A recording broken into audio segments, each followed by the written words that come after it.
Alright, guys, big battle for both these teams. Yeah, it's critical, obviously, for the playoff chances. And yeah, Jets are looking to make it 4 in a row. Yeah, it's a big Monday nighter. Here we go.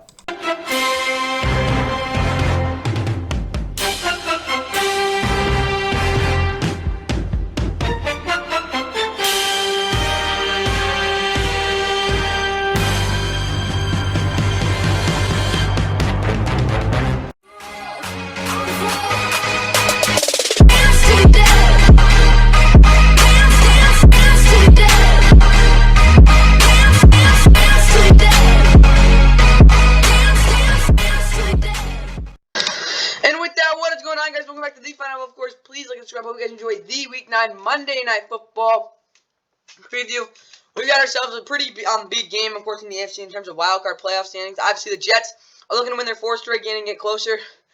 Not only to, again, a true playoff berth, like, good shot there, obviously, going into the halfway point of the season, last game in the first half of the season, obviously. But also, because, they kind of want to get closer in the division, so maybe Aaron Rodgers comes back, stuff like that, though. They're looking for their fourth straight win. Chargers are coming in 3-4. They bounced back last week, though, of course, with that win against the Bears. Good chance to win this one, though, because, again, they've, they started out with 2, then they won the next 2, they lost their next 2, then they won their next 2. Good chance it's going to be something like that. This game, though, is at 8:15 on ESPN and ABC, as always, and as well as ESPN Deportes, as well as ESPN2. And you can watch that Payne and Eli simulcast also on ESPN Plus. So, again, and always on the ESPN app and NFL Plus, as well as, again, YouTube TV, stuff like that. Looking at the announcers for this game, it's as always, it will be Joe Buck, Troy Aikman, and Lisa Salters. There it is. Peyton Manning and Peyton and Eli on, again, West one is Kevin Harlan and Kurt Warner, as always, on the call. Looking at the weather in Eastern Rutherford, it's supposed to be 57 degrees. A little bit of wind, but nothing crazy. And as well, these two teams played back in week, what was it? I think it was week 11, 3 years ago in, what is it called? It was called in LA, and the Chargers won 34-28. It was actually a pretty exciting game. Justin Herbert had a huge game, though, and, the Chargers won, and the Jets fell to 0-10. Maybe they'll get a little revenge in this one, though. Yeah, that's what I got there. Now it's going to get in the Chargers starting lineup. And for the Chargers, Justin Herbert at quarterback, Austin Eckler, Joshua Palmer in the back, Joshua Kelly in the backfield, Keenan Allen, Quentin Johnston, and Darius Davis, a receiver. Josh Palmer is out for this game, as well as Jalen Gaines. Semi-Foco will probably get some more targets as well. Gerald Everett, Donald Parham Jr. tight end, though. Rashawn Slater, Zion Johnson, Will Clapp, Jamari Salyer, and Trey Hipkins, the third across the offensive line. Corey Linsley is out. Andrew Trainer, Raheem Lane, and Amechi Uzondia are both on IR. Nick Williams, Sebastian Joseph Day, Morgan Fox are both questionable. Odio Agnier is out, so Austin Johnson, again, will be there as well. Joey Bosa, Eric Henry Jr., and Kenneth Murray Jr., the both linebackers, both questionable. Dan Henley and Nick Neal will go if those two guys can't. Khalil Mack also there off the edge with Tui Tupulotu and Chris Rumph. Michael Davis, Jusari Taylor, Singh Bassi, and Asante Samuel Jr. at corner. Lil Gilman and Darius Davis, Derwin James Jr.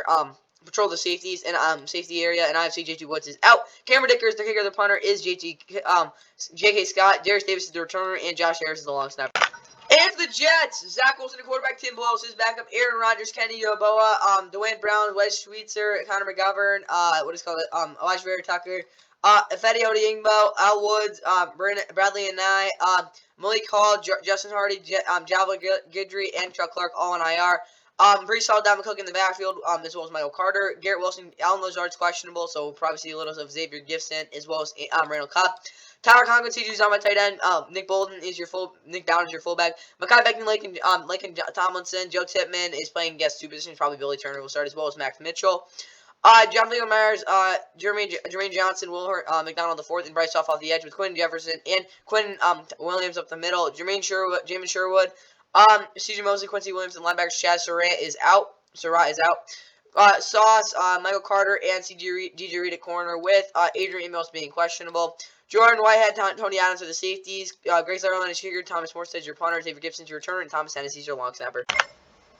Alright, let's just go with the Chargers first, because this is kind of funky. Either way, what I want to see this Chargers offense is Justin getting the ball in under 2.5 seconds per drop. The way his offensive line played last week, I just think, again, it would be better for them, again, so they can get downhill more in the running game if he's getting the ball out quick. And I really do think, again, you want to conserve their guys' energy, because by the end of the game, they're going to need to be able to run the football. Josh Palmer running hard. Okay, well, he's not playing, so Well, let's just say Keenan Allen running really good digs over the linebackers. Austin Eckler getting 2+ targets on 20+ yards, taking shots at them. Defensively, though, bring 5 or more on 3rd and long. Please bring a lot of blitzes there. They don't really have a guy who can consistently get open, again, with Garrett Wilson getting dribbled.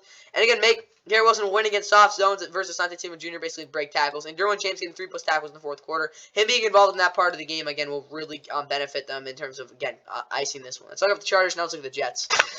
Alright, and meanwhile, for the Jets, I want, Zach Wilson hitting his second read after a quick decision on the first. Again, if he can just get the ball a lot quicker than he did last week, again, they'll probably score more points. Tyler Conley, 5+ targets. Again, he's just been a bowling ball, and he's their most reliable receiver right now in terms of getting open. Brees Hall, 20+ touches. Give him the ball more, please. And Garrett Wilson getting 2+ jet sweeps. Again, that would really create some versatility for this offense and make it really hard in those corners to stay with him. Defensively, though, 4+ sacks. Again, getting a lot of pressure on Justin Herbert. Double Quentin Johnson when he aligns in the slot. With Keenan Allen running a clear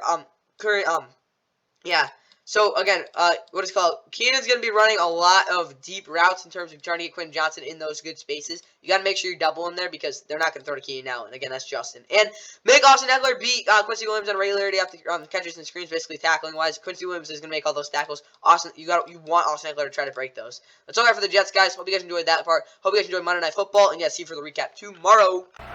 149 yards and a touchdown. The Jets have to find a way to get him off the spot. They've got to get some pressure on Herbert. He's too comfortable right now in the pocket. Straight drop. All kinds of time and going deep down the middle of the field. It is caught by Tyron Johnson. Well, Tyron Johnson is the speedster. They just set him right down the middle of the field. You see him in the slot. He's just going to get up on the safety in a hurry.